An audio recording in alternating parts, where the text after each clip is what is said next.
20, para nós não perdermos muito o foco no capítulo 9.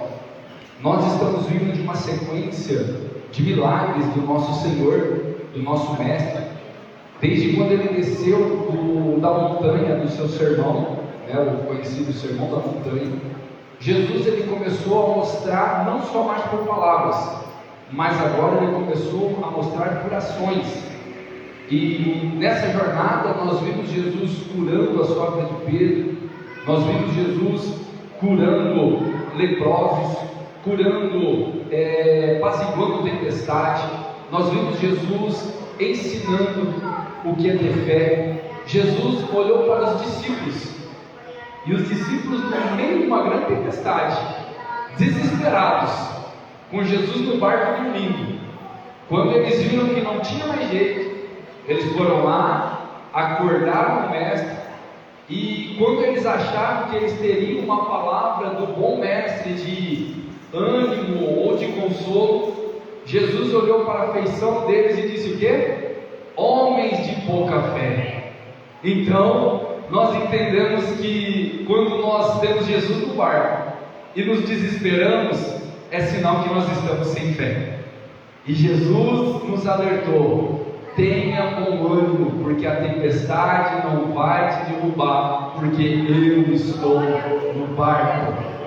E nós encerramos o capítulo de número 8, quando Jesus chegou em Gadara, e tinha um demoniado, o gadareno, e esse demoniado fazia uma arruaça na cidade, e aonde ele passava. Então Jesus chegou lá, expulsou o demônio, que era uma legião, e esses demônios, para não ser lançado no abismo, o qual eles estavam rogando para que não fosse lançado, Jesus permitiu que eles entrassem então numa manada de porcos, e essa manada de porcos se precipitou num abismo, dentro da água, e essa manada de porcos ali morreu, trazendo um prejuízo enorme para os seus patrões, para os seus donos, trouxe ali um prejuízo enorme, e trazendo em si um nervosismo da cidade, aonde foram e expulsaram Jesus da cidade.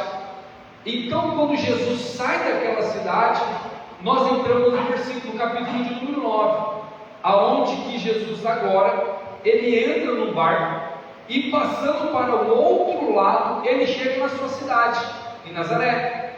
Jesus chegando, Deus abençoe. Jesus chegando então em Nazaré, ele vai protagonizar um dos milagres extraordinários. Por que era um milagre extraordinário?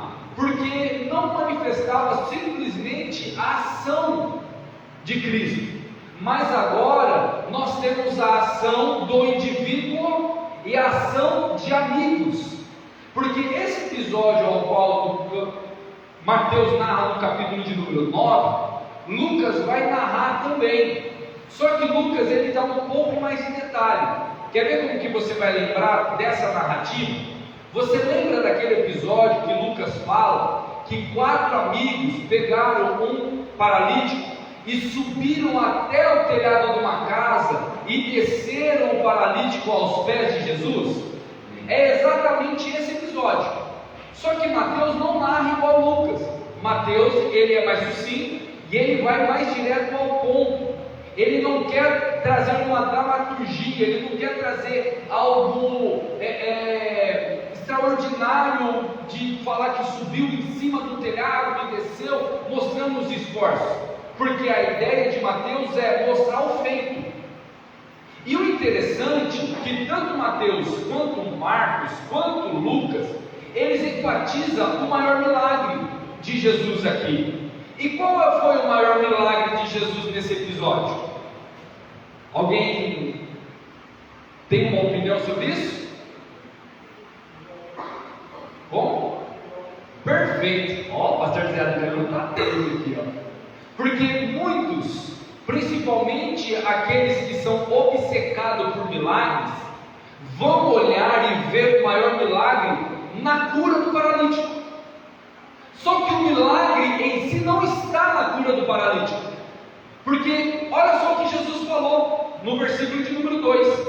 Jesus, vendo a fé deles, disse ao paralítico: filho, tem bom ânimo, perdoados-te são os teus pecados. Então o maior milagre está no perdão do pecado. Só que o que acontece com a raça humana? A raça humana não se satisfaz com o simples. Eles querem ver o quê? O movimento, eles querem ver aquilo que é palpável. Então eles começam dentro do seu coração, os principais, os mais santos dos santos. Você conhece aquelas pessoas que é santo, exala até a santidade, que se não tiver milagre, o homem não é de Deus? Então, até naquela época já tinha isso. Então eles começam lá no coração dele: quem que é esse camarada para dizer que seus pecados estão perdoados? Somente Deus, Lucas vai falar isso, somente Deus pode perdoar pecado. Então eles começam a razoar no seu coração, a blasfemar contra o próprio Cristo.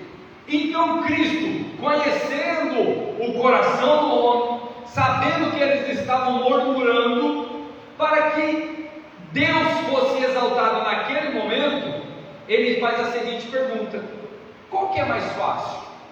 Perdoar pecado ou fazer o paralítico andar? Qual que vocês acham que é mais fácil? Perdoar ou fazer o paralítico andar? Perfeito. Fazer o paralítico andar é muito mais fácil do que perdoar pecado, porque fazer milagres nós já aprendemos na aula passada que até o diabo faz, o falso profeta faz, o falso pastor faz, o falso mestre faz.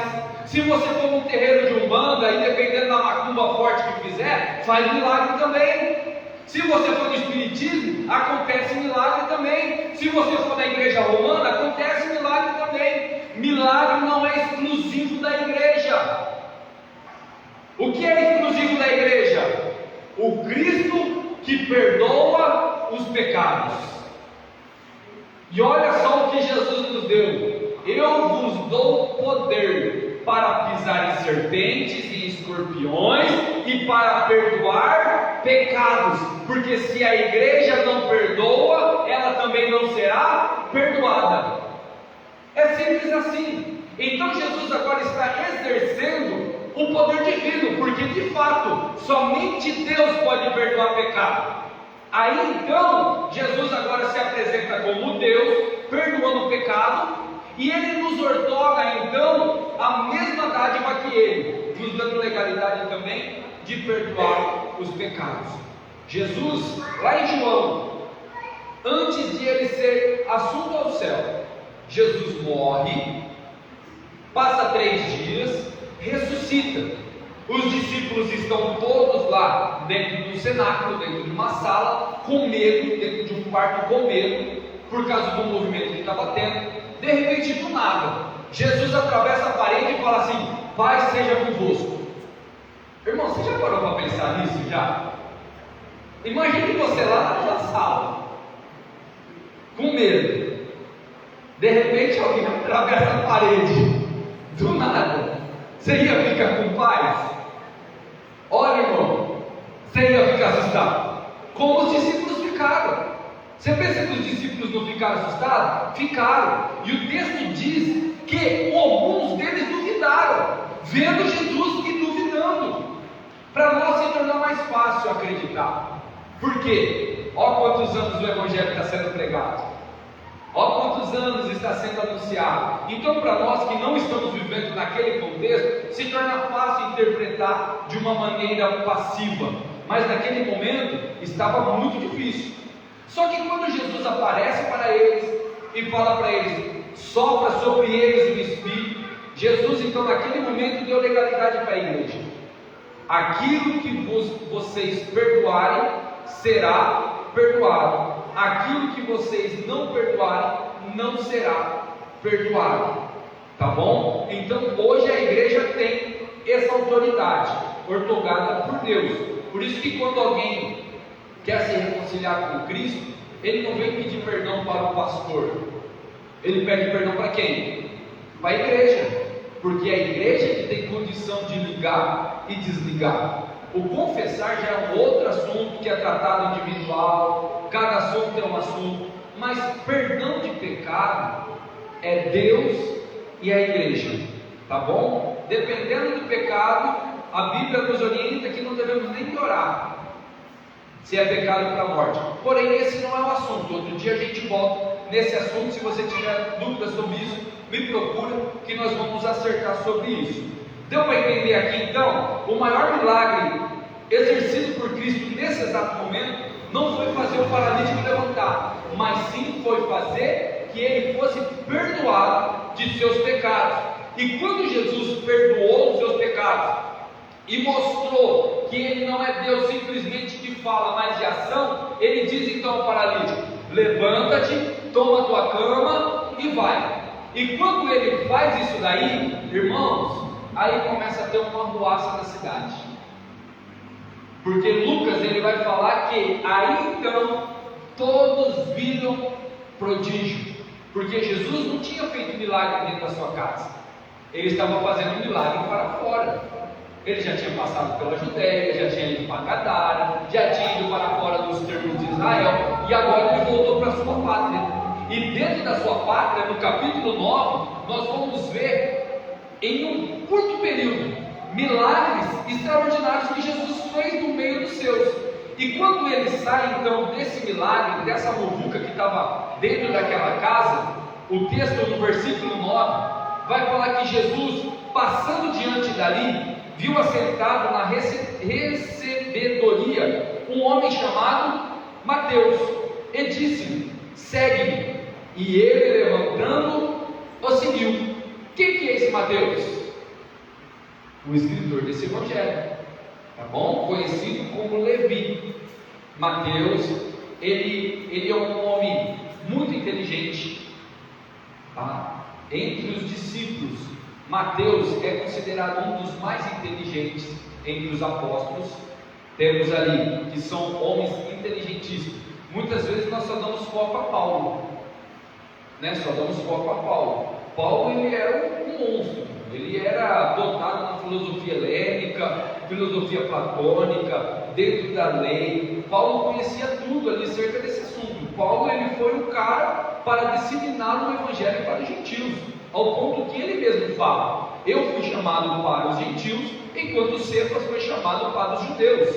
Só que dentro entre esses dois, nós temos Levi, que é Mateus, que ele era um publicano, ele era um cobrador de impostos. Para naquela época, para você ser um cobrador de impostos, você tinha que ter malícia no falar, você tinha que saber de contas, você tinha que ter manuseios dentro dos escritos. Então não era qualquer um. Mateus não é qualquer um, ao ponto de alguns historiadores afirmar que o próprio Mateus que financiou o seu próprio evangelho. Você acha que era simples escrever um livro naquela época?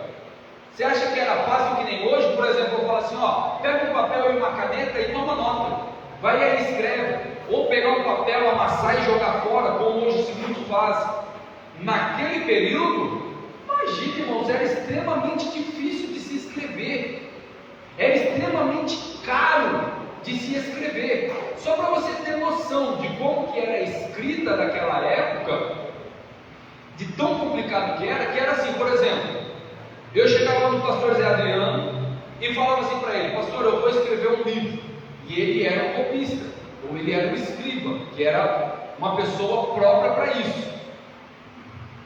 Ele não pegava aquilo que eu falava diretamente dentro de um papel. Ele pegava um tablete de argila com um estilete, ele ia escrevendo dentro daquele estilete. Por exemplo, eu ia falar assim para ele: e logo que o povo foi posto para fora.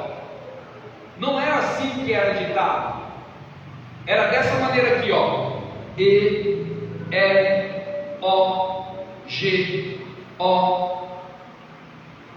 E assim ia se soletrando, para que quando ele fosse passar para o pergaminho ou para o papiro, não tinha erro. A nossa Bíblia de antigamente era 100% soletrada. Aí, por exemplo, eu cheguei aqui no finalzinho, quase faltando uma palavra, A-L-D-E. Não era E, era I. Sabe o pegava aquela folha, queimava ela, jogava fora e se começava tudo de novo a escrita. Então, para se escrever um livro, para se escrever qualquer coisa, se demorava muito tempo, e fora que era um trabalho manual muito cansativo, muito difícil. No caso da Bíblia, existiam rituais. Por exemplo, quando o escriba ia escrever o nome de Deus, sabe o que eles faziam? O escriba deixava o seu papel, deixava a sua caneta, descia até o rio, se banhava, voltava de novo. Quando ele ia escrever a primeira letra de Deus, ele não usava a primeira gordura da escrita, ele tirava a primeira, depois ele começava a escrever o nome de Deus. E todas as vezes que tinha o nome de Deus, era feito esse ritual. Então, para escrever uma Bíblia se demorava décadas, 10 anos, 5 anos. Não foi do dia para a noite que foi escrita a nossa Bíblia. Então, nesse momento, Mateus, ele teve condição de bancar o seu evangelho. Marcos, o escritor do seu evangelho, também bancou o seu evangelho. Agora Lucas, ele não bancou o seu evangelho, ele foi financiado por Teófilo. Lembra aquele que eu já expliquei lá no início de Atos dos Apóstolos, quem foi Teófilo? Lucas foi financiado por ele. Então, por que eu estou falando isso? Só para você entender que Mateus, ele não era um ignorante, tá? Mateus não. Mateus, ele tinha conhecimento e ele tinha riqueza, e nem isso prendeu ele de seguir o mestre.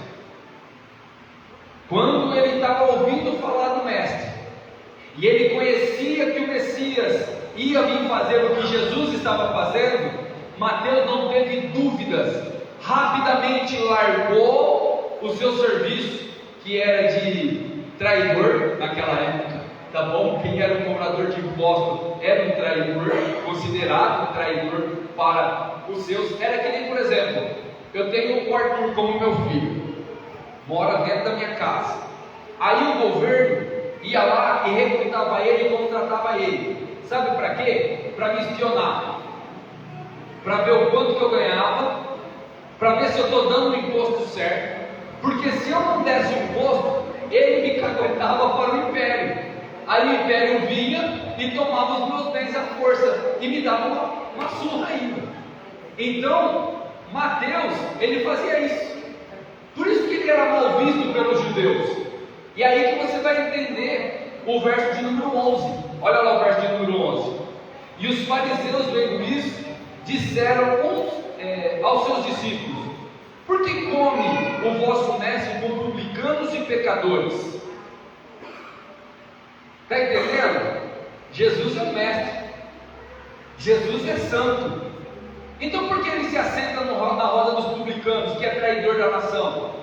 Por que ele se assenta com os pecadores? Olha a resposta magnífica de Jesus.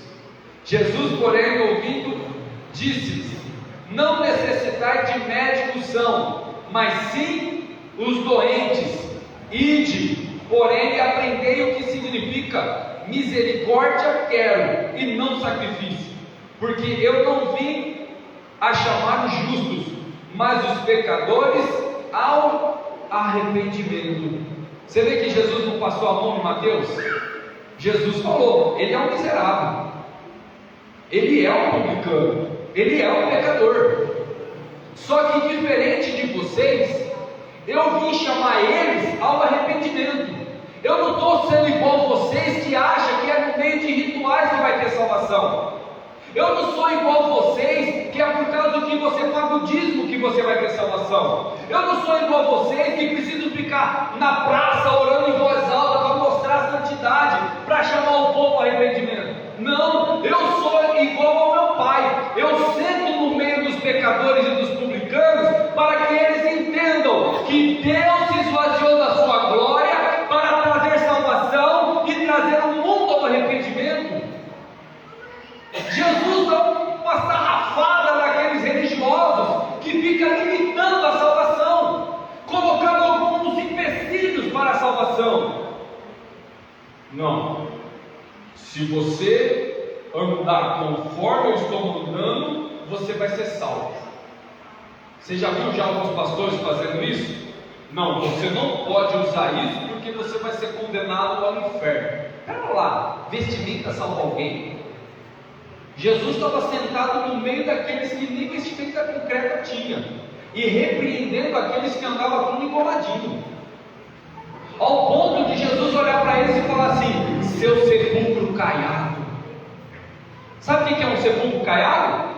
É aquele sepulcro lindo, belo por fora, branquinho, caiação, coisa mais linda, mas lá dentro tem um cadáver apodrecendo. Jesus não pega leve com os religiosos, não. Jesus não pega leve com esses que se sentem mais santos do que o outro. Por isso, meu irmão, que eu não canso de dizer, eu sou ovelha como ovelha, guiando a ovelha até o sumo pastor. Só que essa ovelha é pecadora igual a você, ovelha. Eu não sou mais santo do que você, eu tenho mais responsabilidade, é diferente. E se alguém quiser trocar comigo, nós podemos conversar. Porém, eu sou ovelha igual a vocês. Eu fico nervoso, às vezes me dá aquela ira santa com vontade de torcer o pescoço de alguém, mas aí eu deixo morrer aqui, some rápido, eu ouço o conselho de Cristo, aí sara rapidinho, aí eu olho: Jesus, obrigado pela sua graça e misericórdia, né, Davi? Eu entro no meio das dívidas que nem muitos de vocês entram. Às vezes eu tenho vontade de fugir, como muitos têm. Você acha que às vezes eu não olho e falo assim: Senhor, eu não quero, eu vou embora, eu não sou digno mesmo.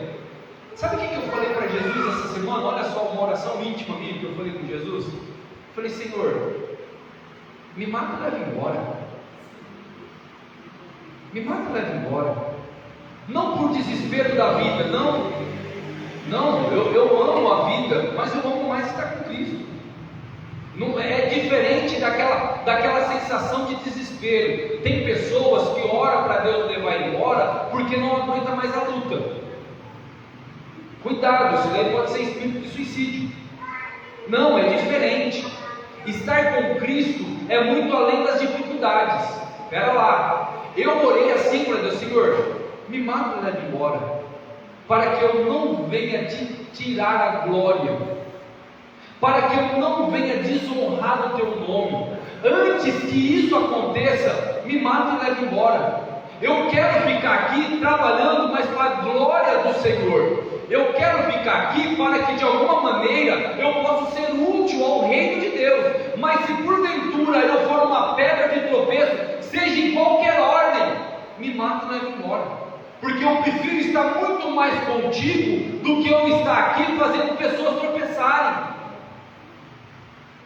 Parece que não, irmãos, mas um membro da igreja errar é uma coisa, agora um pastor errar é outra coisa totalmente diferente. Então, irmãos, eu tenho muito temor e tremor diante da igreja de poder falar isso daqui. Sabe por quê? Porque eu rogo para a igreja: ore pela minha vida. Ore para Deus me prosperar? Claro, ore à vontade. Fala: Deus, deixa meu pastor milionário. Ore mesmo. Quem sabe ele não deixa milionário, né? Faz um monte de coisa aí. Mas muito mais do que isso, ore para Deus conservar a minha alma e me manter irrepreensível, não infalível. Eu não sou infalível, eu erro, eu acabei de falar isso, mas irrepreensível, para que eu possa me arrepender até quando eu erro, até quando eu penso, para que de alguma maneira o povo de Deus possa ver em mim a glória de Cristo Jesus, porque Deus tem que ser exaltado através da palavra exposta pelo pastor da igreja. Deu para entender essa parte? Então Jesus ele veio para os pecadores. Estamos juntos, estamos no meio da balaio aí, vamos aí. Aí então Jesus cita um versículo do Antigo Testamento, Oséias 6:6. Vai e aprenda, eu quero misericórdia e não sacrifício.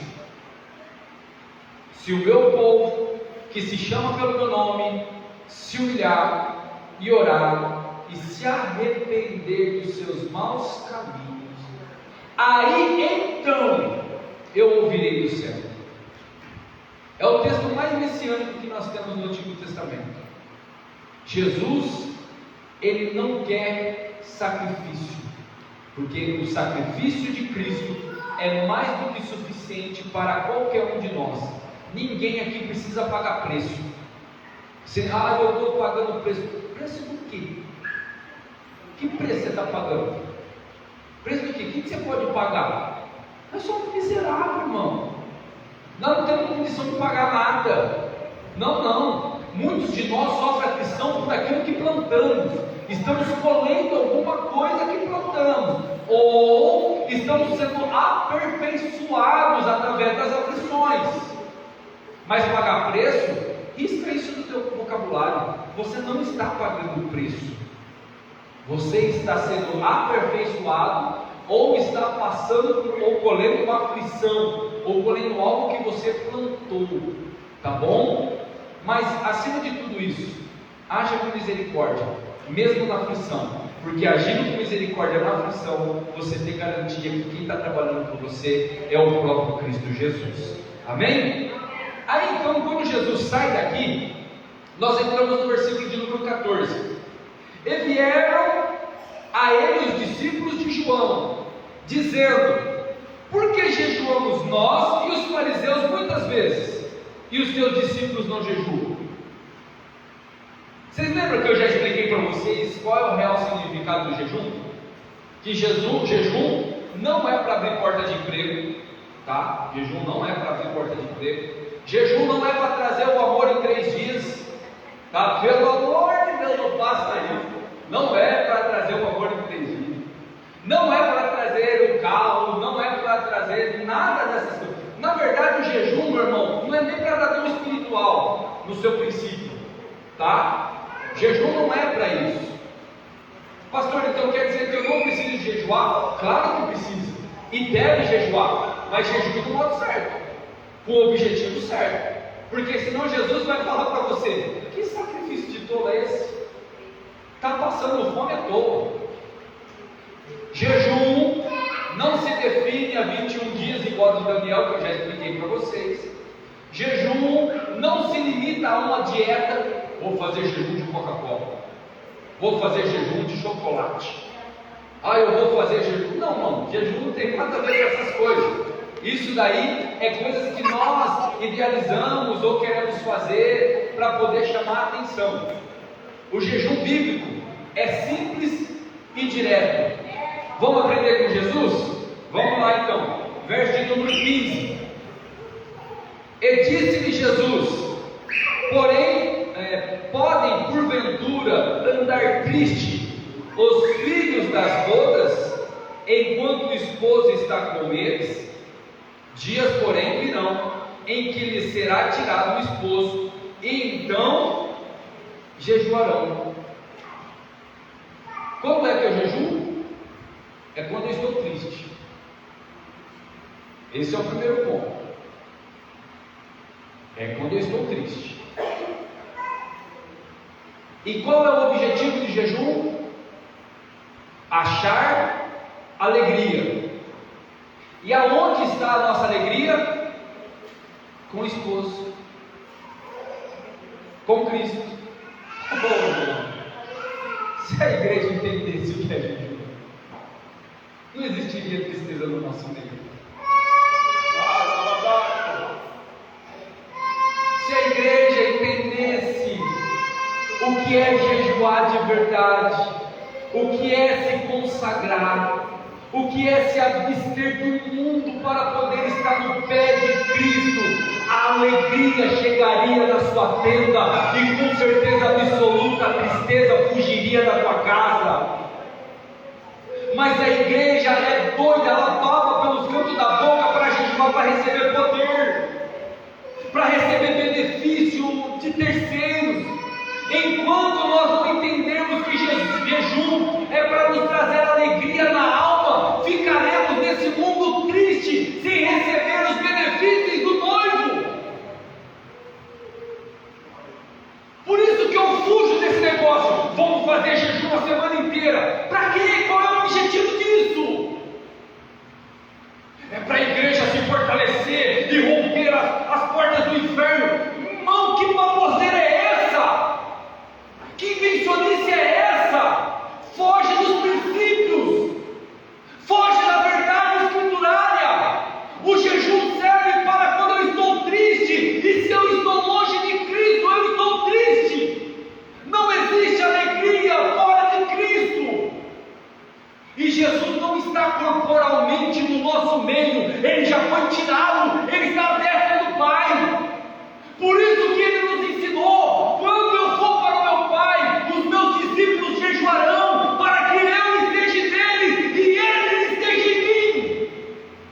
mais espiritual, porque se você não deseja estar com Cristo, você não entendeu o que é ser igreja.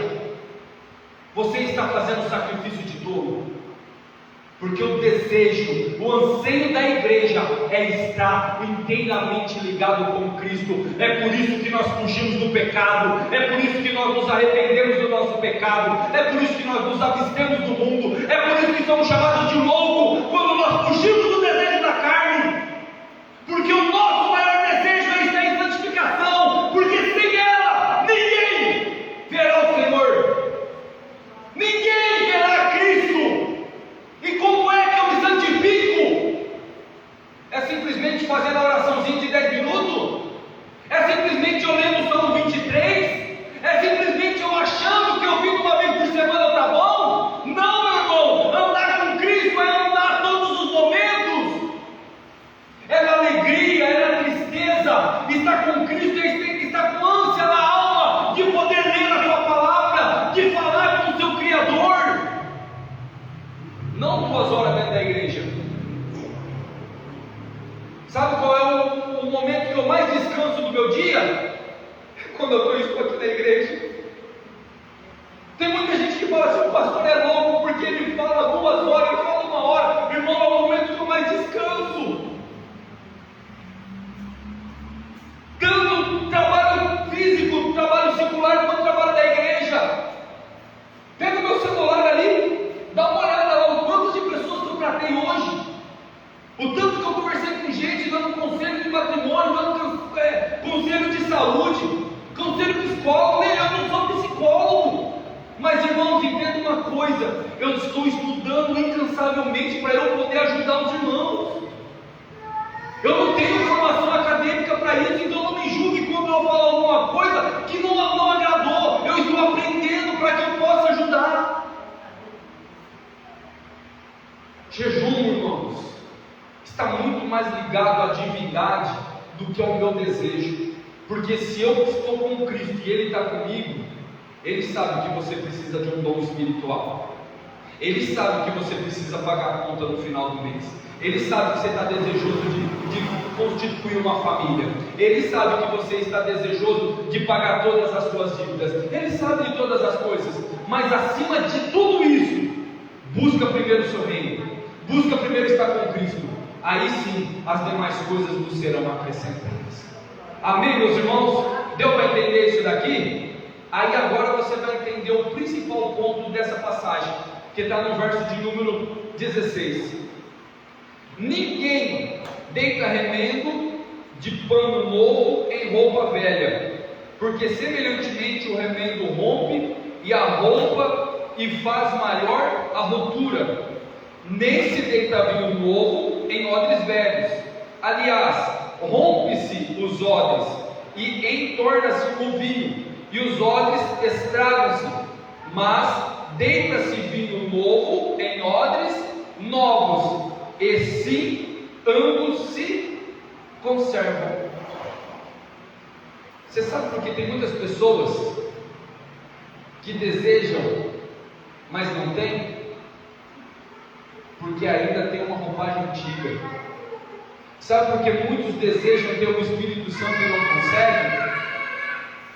Porque ainda o odre é velho. O Espírito Santo é o vinho novo, e ele não vai descer na velha criatura. É por isso que precisa nascer de novo. É por isso que precisa ser uma nova criatura, porque enquanto nós tivermos nome de nova criatura, mas o nosso odre estiver ainda com o velho vinho antigo, Deus não derramará o vinho novo no meio do nosso coração. Queremos ter um grande avivamento, mas vivendo das coisas do passado, não vai funcionar. Sejamos então uma nova criatura, para que o vinho novo seja derramado no odre novo, para que ambos se conservem. Eu fico vendo nessa atualidade pessoas que não querem se desprender dos seus desejos e acham que Deus é obrigado a fazer o milagre. Há uma prosperidade, há uma bênção, mas não porque é bênção de Deus, mas é porque é misericórdia. Você sabia que tem ímpio que recebe muito mais do que crente? Tem ímpio que é muito mais abençoado do que crente, porque o ímpio, na sua impiedade, é sincero, e o crente, na sua falta de santificação, é corrupto. Pastor Joab escreveu uma coisa essa semana, que eu estava pensando, e bem na hora que eu li aqui, eu estava pensando exatamente aquilo. Existem irmãos no nosso meio, que torcem para o estranho, mas não torcem para o próprio irmão. É odre velho, é velha criatura, é mundano, é miserável, é corrupto, é fariseu, é filho de Belial. Deixa eu parar, né? Não, né? Toma água. Tem torce.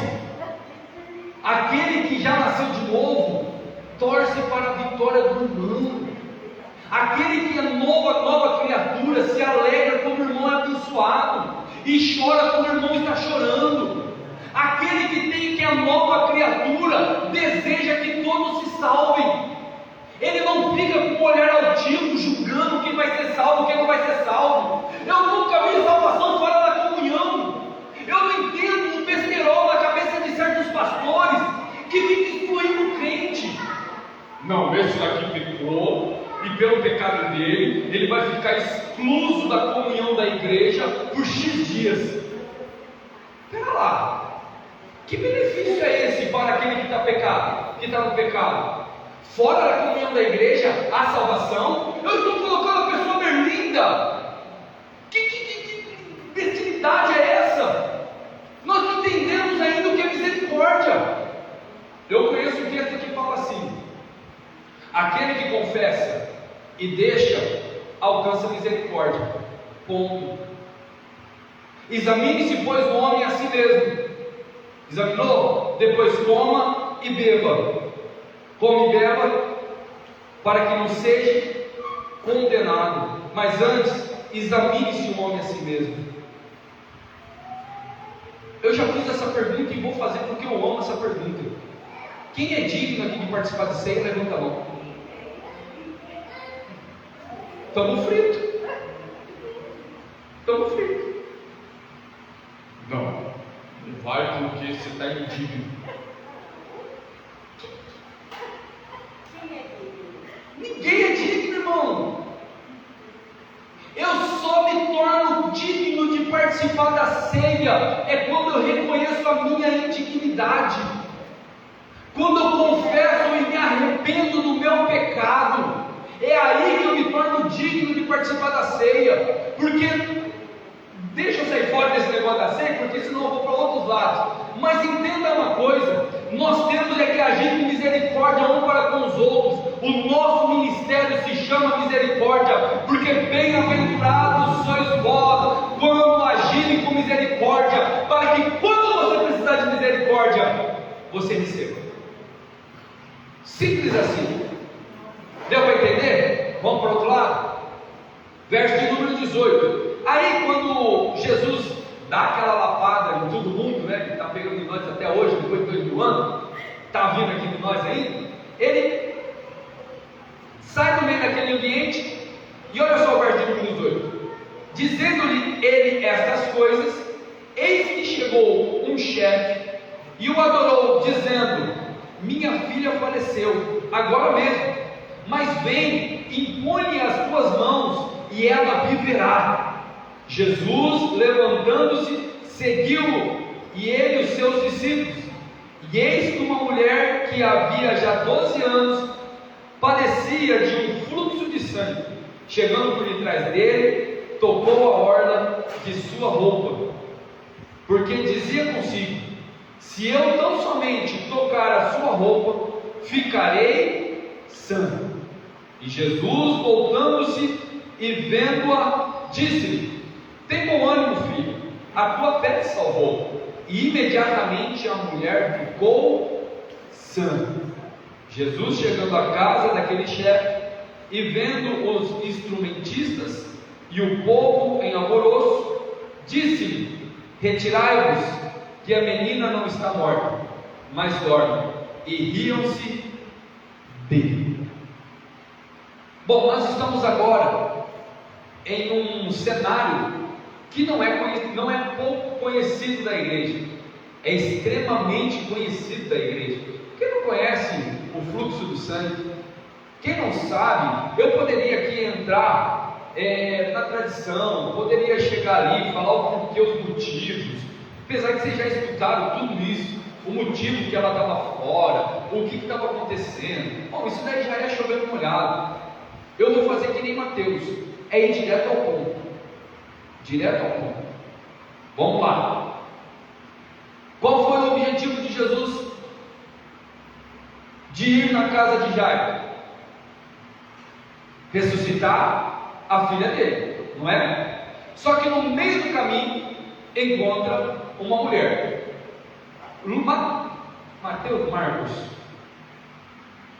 Marcos e Lucas, eles vão narrar com um pouco mais de detalhes. Nesse ponto aqui, Mateus ele fala o seguinte, que aquela mulher veio por de trás, tocou, e Jesus virou e foi direto a ela.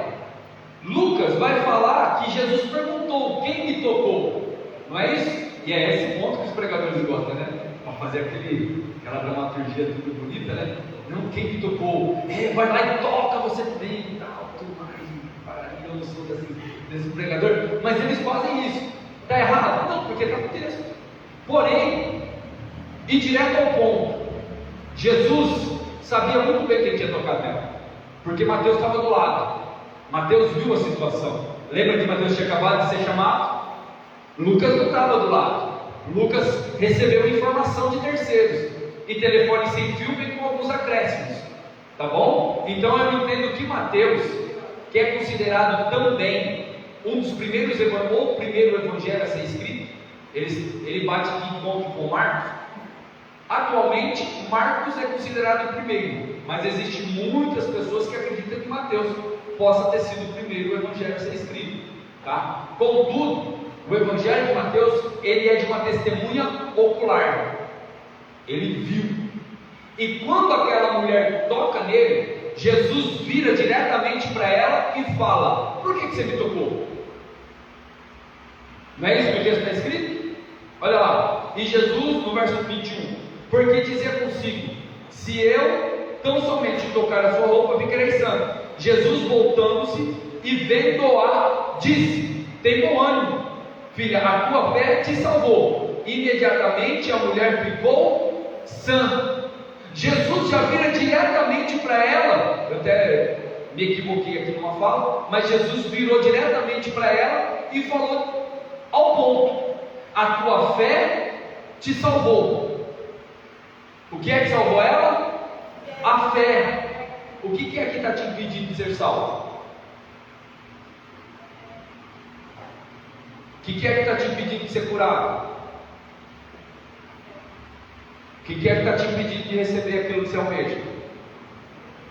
Lógico que é a fé. A fé é descansar.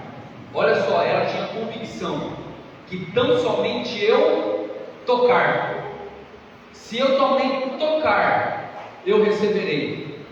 Aqui ela ainda não tinha garantia de que Jesus era o Messias, tá bom? Ela não tinha garantia, porque aos muitos que consideravam Jesus como Messias, existia milhares que consideravam ele louco, blasfemo, mentiroso. Então existia muita discussão ali, mas ela, rompendo toda a incredulidade, ela foi lá e tocou, e a fé dela a salvou.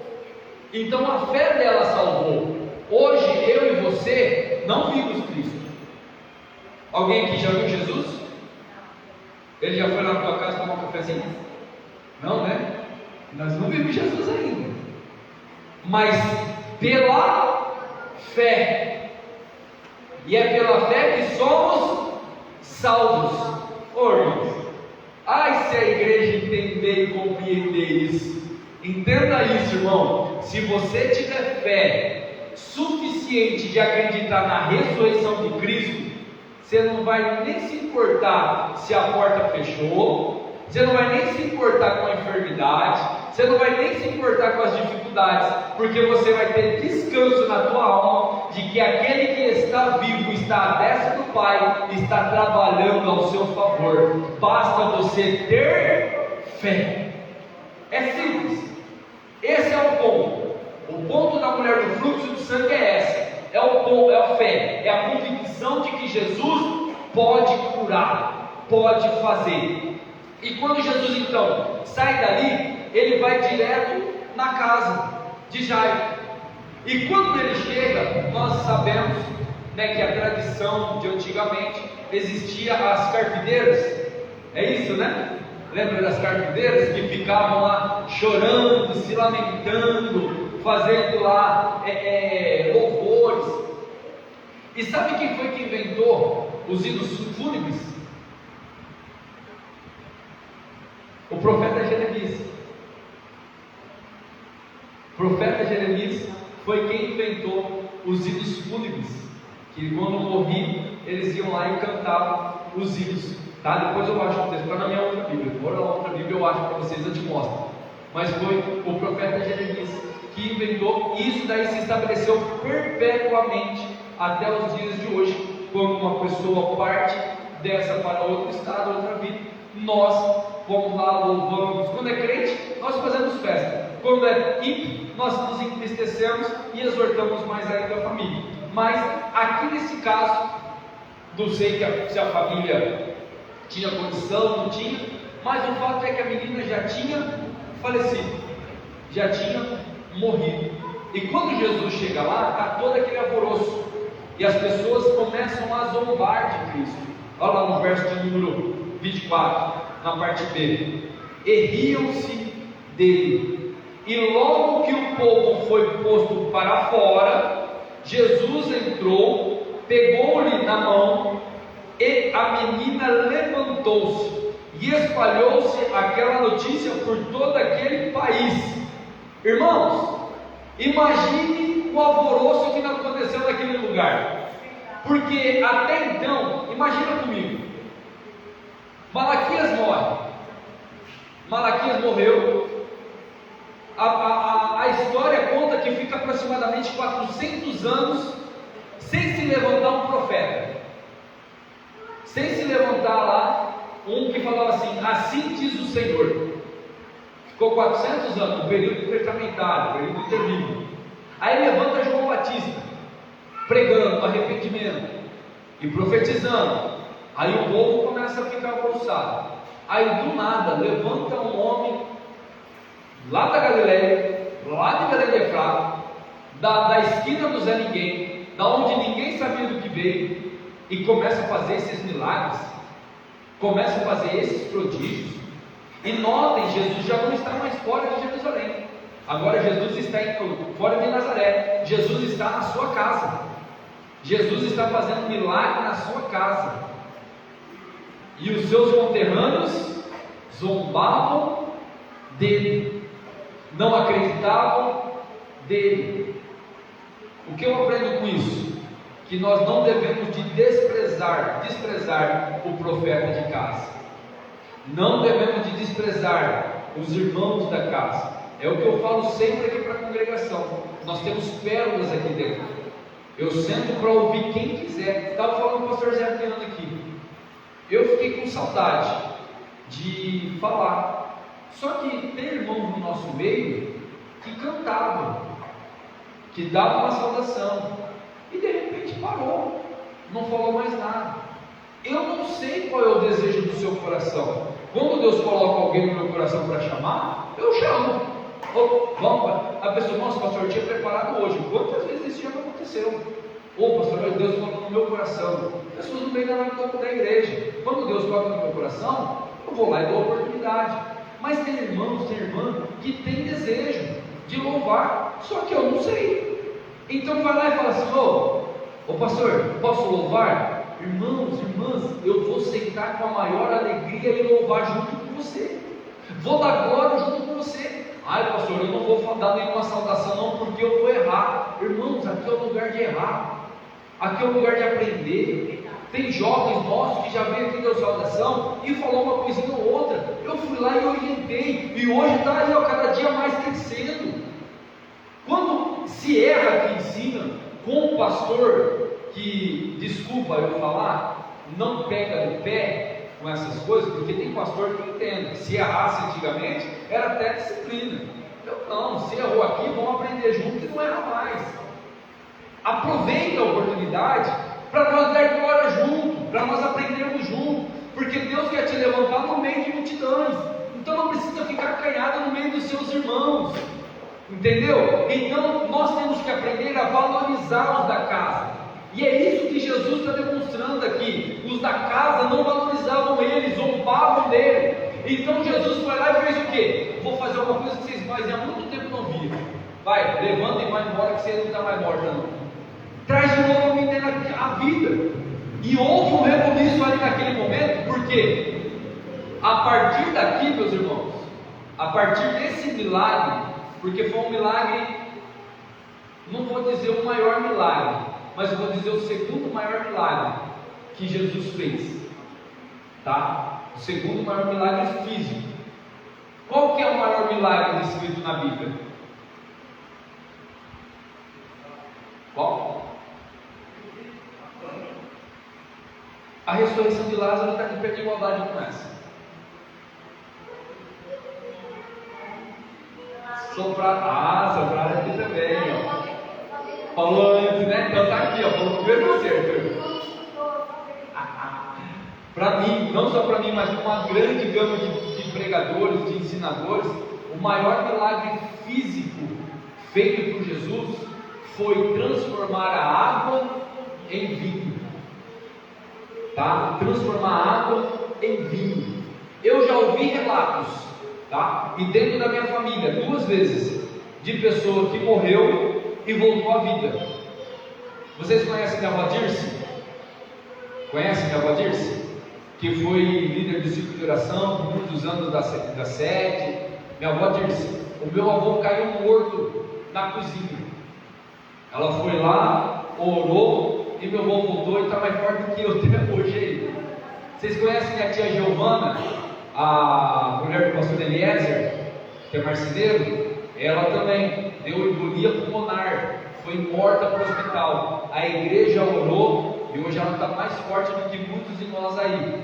Então eu já ouvi relatos já de pessoas que morreu e tornou a vida. Não é o termo que a gente usa, ressurreição. É um termo errado, tá bom? É só para ficar mais certo, mais. 3 infartos. Leia a Bíblia. Já não falei que vai comer churrasco no final do ano? Vai comer churrasco. Quem? É verdade. Olha, o Arthur me lembrou uma coisa. Posso contar esse testemunho rapidinho? Posso? Irmão do céu. Olha o que Arthur você me lembrou, rapaz. Verdade. Olha, meu Deus do céu. Irmãos, nós estávamos na Califórnia e veio o pastor Ricardo Fernandes. Conhecem ele? Pastor Ricardo Fernandes, o moreninho, que já pregou aqui várias vezes, já fica bom. Ele estava pregando, e pregou, acabou o culto e tal. E eu estou sentado aqui nessa cadeira e de repente eu vejo uma senhora sentadinha no canto assim, do lado direito, e eu vejo que ela está com a cabeça assim, ó. E está ali. E eu olhei, e tipo a igreja cultuando, o pastor pregando, aí colocou a igreja de pé, e orando e tal, e eu nem me preocupei mais com ela, para mim ela estava ali na mão. E todo o movimento, ele acabou de orar, tal, aí ele pegou e me entregou o microfone, aí eu vi, estou fazendo o final do culto, vamos orar, estou orando, e de repente eu começo a ver uma movimentação naquele canto ali. Aí eu fitei o olho, orei um pouco mais rápido para encerrar o culto, dei a bênção apostólica, e a filha da mulher já estava chorando. Meu Deus do céu. Aí eu acabei enterrando o culto e tal, entreguei. Aí eu olhei assim para a irmã, ela estava pálida. A hora que eu vi a filha chorando, ela falou: minha mãe morreu, sentada no banco da igreja. A hora que eu olhei aquilo lá, eu fiz assim: Jesus, o que eu faço? Falei: e agora? E se eu for lá e não acontecer nada, Jesus? Não, Senhor, eu não vou morrer aqui. Estou sendo sincero, eu assustei. Eu falei assim, meu Deus do céu. Aí eu peguei e fui lá, né? E agora, Jesus, eu dou, como que é? Eu dou uma extremunção. Eu assustei, irmãos. Aí eu saí assim a caminho dela, né? Eu falei, será que ela faleceu mesmo? Irmãos, a hora que eu catei na mão dela, a mulher estava gelada. Gelada. Aí eu catei na mão dela, eu falei assim, irmãos, nós servimos o Deus que é o dono da vida. Aí estava o Ricardo Fernandes que veio do lado, se eu não me engano a professora Lucimara estava do outro lado, o pastor Joaquim veio do outro lado, e todo mundo assim, pasmo e atônito, perplexo do que estava acontecendo ali, porque era uma coisa extremamente nova para nós, eu nunca tinha visto aquilo. Peguei na mão dela, aquela mão gelada, segurei a mão dela, eu nem lembro que eu orei, nem lembro, só sei que eu estava orando, mas no final da oração, irmãos, eu senti virtude da parte de Deus. Eu senti um impulsionamento tão forte da parte de Deus, que eu abri o olho e falei assim, irmã, volta. A hora que eu fiz isso, ela estava sentada, ela fez assim, ó, ela estava assim, ela fez assim. Aí ela ficou parada, aí ela abriu o olho, ela foi calmando, aí ela sentou assim, aí ela olhou assim para a filha dela, chorando. Aí essa velhinha, irmãos, ela levantou, foi lá, catou na minha mão, obrigado, pastor, virou, foi embora e está vivo até hoje. Irmãos, Deus faz a gente passar por cada coisa, que eu olhei assim, eu falei assim, irmãos, com toda a sinceridade do mundo, eu tirei toda a minha força, falei, Senhor, o que eu faço? Eu não sei fazer isso, eu não sei trazer ninguém de volta à vida. Agora vocês vão entender o porquê que eu estou falando que o milagre de transformar água em vinho é maior do que de trazer a vida. Porque na nossa oração, trouxemos uma irmã, Deus trouxe a irmã à vida. Só que eu pergunto, você já ouviu alguém transformando água em vinho? Eu nunca vi isso aí. Sabe o que Jesus estava mostrando para a humanidade ali? Você sabe, é alquimia, né? Mas você já parou para pensar como que se cria um átomo? A força, a pressão, a colisão que necessita para criar uma molécula simples. H2O, nós falamos H2O, mas você já parou para pensar como que é criado algo desse tipo? Alguns cientistas dizem que a força para ser criado, para criar uma molécula simples dessa, é necessário 2 estrelas se colidirem. Imagine a potência, há alguns milhares de anos, colidiu um meteoro na Terra, deu extinção dos dinossauros. Agora imagine 2 estrelas se colidindo para criar uma simples molécula.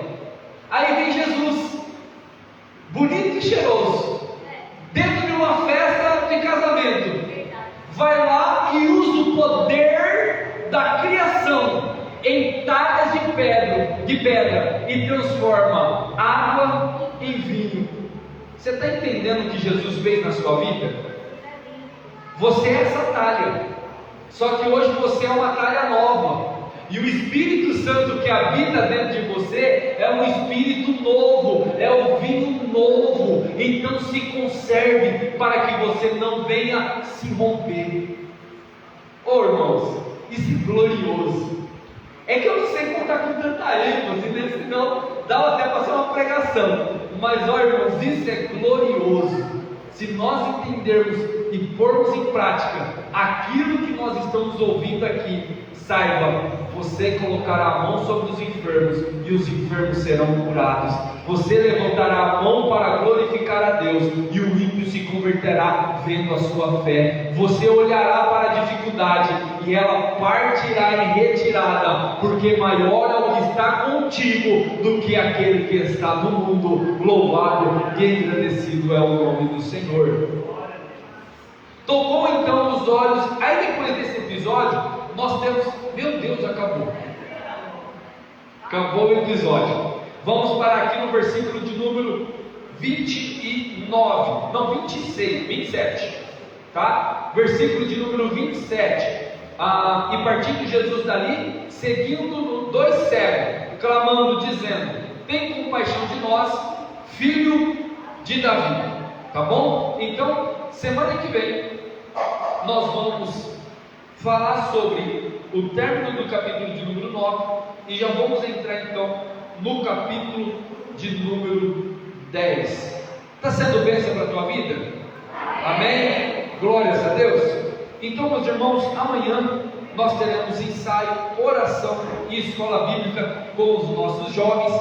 Sexta-feira, escola bíblica noturna, tá? Então não vamos deixar de estar aqui. O assunto é extremamente importante. Esse trimestre é muito bom para a igreja. Bom seria se todos estivessem aqui, que estaríamos aprendendo sobre a obra missionária da igreja.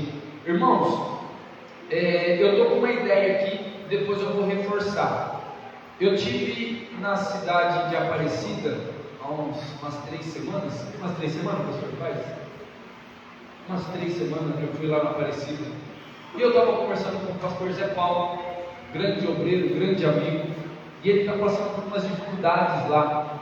Então eu, de alguma maneira, me dispus para poder estar ajudando eles lá também.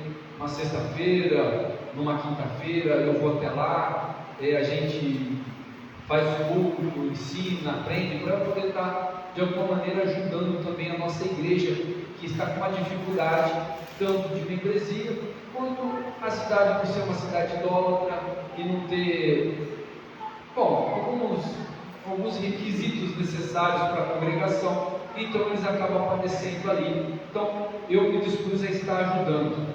E eu queria ver com os irmãos, se os irmãos topariam de, numa sexta-feira, no mês que vem, tá? Depois que acabar todas essas festas, numa sexta-feira, nós enchermos aí os 2 ônibus, ir lá fazer um culto junto com eles, glorificar, exaltar e fazer um culto de ação de graça junto com eles. Os irmãos topam essa ideia? Topam? Glória a Deus. Então eu vou estar falando já no domingo, vamos já começar a organizar. Maneira da senhora ver com o seu irmão lá, a respeito de custo e tudo mais. Fica baratinho aí, com os 2 ônibus, eu acho que eu acredito que enche 2 ônibus, e nós vamos lá fazer um culto de ação de graça, em agradecimento a Deus pela vida dos nossos irmãos que estão lutando e batalhando pela fé naquele lugar. Amém? Então, meus irmãos, minhas irmãs, sábado começa então o nosso congresso do ciclo de oração, a partir das 18 horas, domingo pela manhã, oração, vai ter manhã missionária, né? Vai ter manhã missionária? Provavelmente vai ter manhã missionária, tá? Não sei se tem cartaz, mas provavelmente vai ter. Vai ter, meu irmão, aqui para lá. Vamos decidir até o final de semana a gente fala, tá? Vamos ver com o pastor Sérgio, ver o que ele fala. Se puder, terá aqui então um trabalho normal com os pré-adolescentes. Eu acredito que não tem problema nenhum. Pode continuar, mas vamos só confirmar. E à noite haverá culto lá, então todas as irmãs, por favor, estejam lá na sede e vai ter culto aqui também na nossa congregação, tá? Eu não sei ainda se eu vou estar lá ou se eu vou estar cá, vai depender do pastor José Adriano. De repente ele quer participar do culto lá, como eu participei dos jovens, de repente ele quer lá, ele vai lá, eu fico aqui, para isso que serve a unidade, tá bom? Então, meus irmãos, o pastor Leandro aí também que quer lugar. Quer lugar, nós estamos aí para glorificar o Senhor. Feito, vamos colocar em pé, vamos então fazer mais uma oração, vamos exaltar ao Senhor. O presbítero Vinícius estará fazendo a sua oração, clamando a Deus para que nos leve em paz. Amém. Senhor Jesus Cristo, Pai, nós te agradecemos, Senhor, por mais uma vez, Senhor Deus.